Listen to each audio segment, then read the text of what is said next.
সমাধান চাও যদি জীবনে মরণে, ফিরে যাও খুঁজে নাও চোখ রাখো কোরআনে।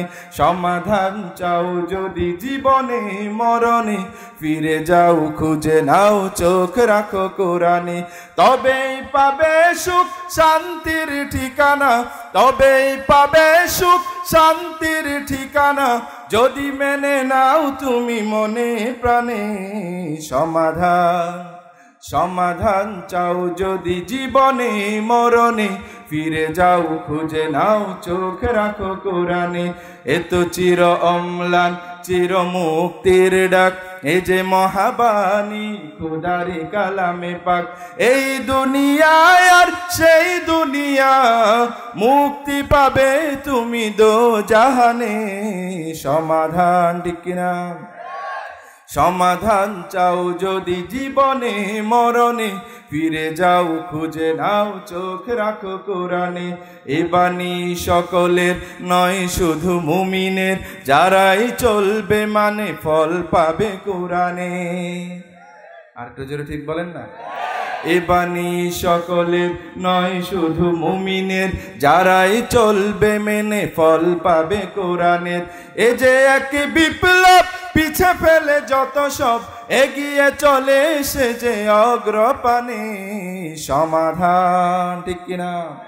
তাহলে আমরা বলতে পারি সমাধানের একমাত্র কিতাবের নাম কি?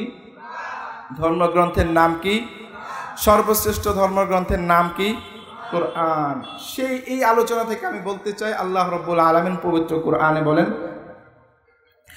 আউযু বিল্লাহি মিনাশ শাইতানির রাজীম।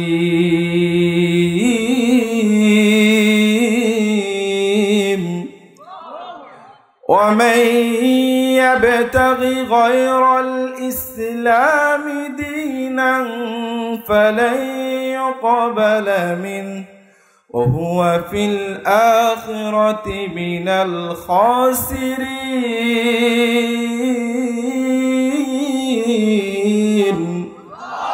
আল্লাহ রাব্বুল আলামিন বলেন, তোমাদের মধ্য থেকে যারা ইসলাম ছাড়া অন্য তন্ত্র মন্ত্রে নিজেদের জীবনকে সাজাও, তোমাদের মধ্য থেকে যারা ইসলাম ছাড়া অন্য ধর্মে শান্তি খুঁজে বেড়াও, তোমাদের মধ্য থেকে যারা ইসলাম ছাড়া অন্য তন্ত্র মন্ত্রে সমাধান খুঁজে বেড়াও, আমি রব্বুল আলামিন তোমাদেরকে বলে দিচ্ছি, কাল কিয়ামতের ময়দানে এই পৃথিবীতে যত ভালো আমলই করো না কেন, যত কল্যাণের কাজ করো না কেন, কাল কিয়ামতের ময়দানে যদি তোমরা ইসলাম ছাড়া উপস্থিত হও, তোমাদের কাছ থেকে বিন্দু মাত্র কোনো কিছু গ্রহণ করবে না। আর যারা সেদিন তাদের কাছ থেকে, যাদের কাছ থেকে কল্যাণের কোনো কিছু গ্রহণ করা হবে না, ওহুয়া ফিল আখিরাতি মিনাল খাসিরিন, তারা হবেন সবচেয়ে ক্ষতিগ্রস্তদের দল, যাদেরকে সংক্ষেপে বলা হয় হায় হায় কোম্পানির সদস্য। ঠিক কিনা? যদি ইসলাম ছাড়া এই পৃথিবীতে আপনি অন্য তন্ত্র মন্ত্রে বিশ্বাসী থাকেন, আল্লাহ রাব্বুল আলামিনের স্পষ্ট ঘোষণা, তোমরা ইসলাম ছাড়া অন্য ধর্মের সমাধান খুঁজে বেড়ালে, তোমরা ইসলাম ছাড়া অন্য পথে শান্তি খুঁজে বেড়ালে, কাল কিয়ামতের ময়দানে তোমাদের কাছ থেকে বিন্দু মাত্র কোনো কিছু গ্রহণ করা হবে না। তোমাদের কাছ থেকে যত ভালো কাজ এই পৃথিবীতে করো না কেন, ইসলাম ছাড়া ভুল পথে যদি করে থাকো, তোমরা হবে সেদিন সবচেয়ে বেশি ক্ষতিগ্রস্তদের দলে। ঠিক কিনা? তো আমরা ক্ষতিগ্রস্তদের দলে থাকতে চাই না, আমরা থাকতে চাই আল্লাহর ভালোবাসার দলে। চিল্লা বলেন ঠিক কিনা? এই জন্য আল্লাহ রাব্বুল আলামিন বলেন, কুল ইন কুনতুম তুহিব্বুনাল্লাহ ফাত্তাবিউনি ইউহিব্বুকুমুল্লাহ ওয়া ইয়াগফির লাকুম যুনুবাকুম আল্লাহু গফুরুর রহিম। আর একটু জোরে বলেন না। আল্লাহ রাব্বুল আলামিন তার রাসূলকে বলে দিয়েছেন, হে রাসূল, আপনি পৃথিবীবাসীকে জানিয়ে দিন, তোমরা যারা আল্লাহর ভালোবাসা পেতে চাও, তোমরা যারা আল্লাহর মুহাব্বত অর্জন করতে চাও, তোমরা যারা আল্লাহকে ভালোবাসতে চাও, তোমরা জেনে রাখো আমি রাসূলের অনুসরণ করা ছাড়া কোশ্চিন কালেও তোমরা আল্লাহর ভালোবাসা পেতে পারবে না। ঠিক কিনা? যদি তোমরা আল্লাহর ভালোবাসা পেতে চাও, অবশ্যই তোমাদেরকে রাসূলকে অনুসরণ করতে হবে। ইউহিব্বুকুমুল্লাহ, যদি তোমরা রাসূলকে অনুসরণ করো, আল্লাহ রাব্বুল আলামিন তোমাদেরকে ভালোবাসবেন। ওয়া ইয়াগফির লাকুম যুনুবাকুম, এবং তোমাদের গুনাহ খাতাগুলো maaf করবেন। আল্লাহু গফুরুর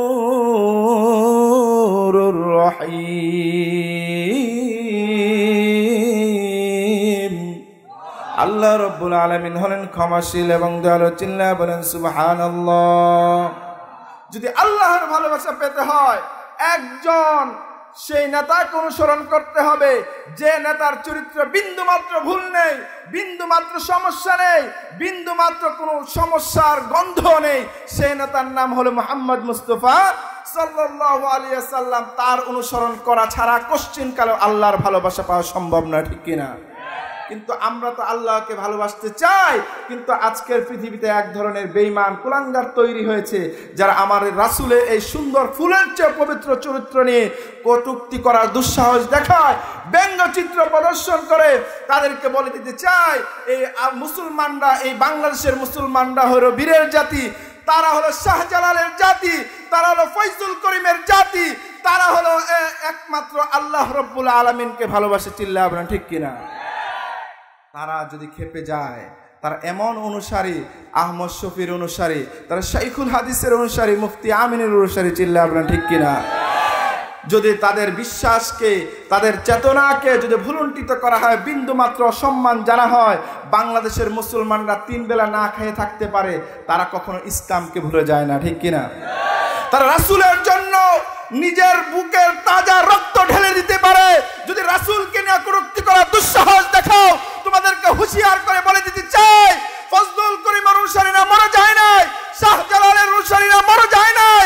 যদি রাসূলের নামে কটূক্তি করো, তোমাদের বিরুদ্ধে বিক্ষোভ আন্দোলন ছড়িয়ে পড়বে সারা দেশে। তো সেই জন্য কেউ আমার রাসূলকে নিয়ে কটূক্তি করার দুঃসাহস দেখাবেন না। প্রয়োজন রাসূলকে নিয়ে স্টাডি করেন, জানেন, তাকে বুঝেন। তাকে বুঝলে, তাকে নিয়ে যদি জানেন, তাহলে দেখতে পাবেন তার চেয়ে পবিত্র চরিত্রের মানুষ এই পৃথিবীতে কেউ নেই, ঠিক কিনা? কিন্তু আরো কত ধরনের বাটপার যে তৈরি হয়েছে, কত ধরনের বাটপার যে তৈরি হয়েছে। কারা রাসূলের নাম শুনলে, রাসূলের কথা শুনলে হাতে মুখে পায়ে চুমা খাওয়া শুরু করে, ঠিক কিনা? কিন্তু দেখা যায় তাদের মধ্যে বিন্দু মাত্র রাসূলের অনুসরণ নাই, 5 ওয়াক্ত নামাজও পড়ে না, ঠিক কিনা? কিন্তু আমি বলতে চাই, ইসলামের মৌলিক বিষয় হলো নামাজ। যারা নামাজ পড়ে না তাকে কোশ্চিন কালেও ইমানদার বলা যাবে না। আমি বলতে চাই, সে হলো প্রকৃত ইমানদার নয়, সে হলো একজন চোর ইমানদার। চিল্লা বলেন ঠিক কিনা?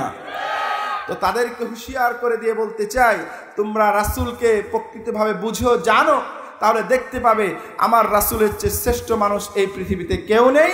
রাসূলকে যেখানে মানা হবে, রাসূলকে যে আদর্শ হিসাবে ধারণ করবে, তার জীবন জিন্দেগি পুরা পৃথিবীর মধ্যে শ্রেষ্ঠ হিসাবে তৈরি হবে। চিল্লায়া বলেন ঠিক কিনা? আর একটু জোরে বলেন।